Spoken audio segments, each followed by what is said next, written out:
మనిద్దరం తోటికోడళ్ళమి ప్రేమ. మనిద్దరం తోటికోడళ్ళమంటే దాదాపు తోడ పుట్టిన వాళ్ళం లెక్క అని చెప్పేసి అంటూ ఉంటుంది. తోటికోడలు అంటే కాలక్షేపానికి కొద్దిసేపు మాట్లాడి తర్వాత ఎవరి పని వాళ్ళు చూసుకోవడం కాదు.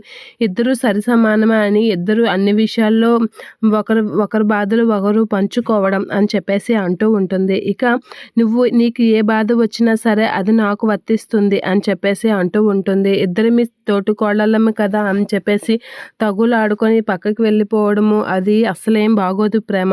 నీకు ఏ కష్టం వచ్చినా అది నాకు వచ్చినట్లుగే, నా తోబుట్టువుకి వస్తే నేను అలానే వదిలేసి వెళ్ళిపోతానా?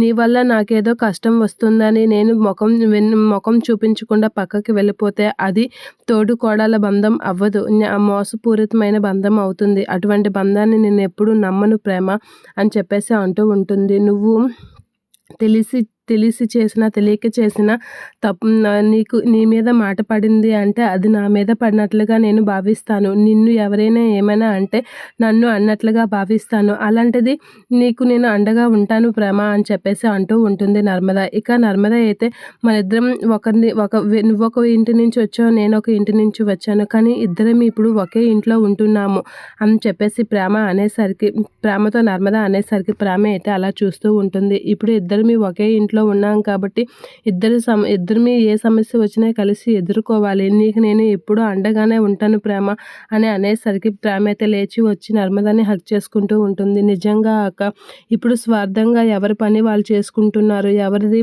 వాళ్ళే చూసుకుంటున్నారు, ఇంకొకరి గురించి మనం ఎందుకు బాధపడాలి అని ఆలోచిస్తున్నారు.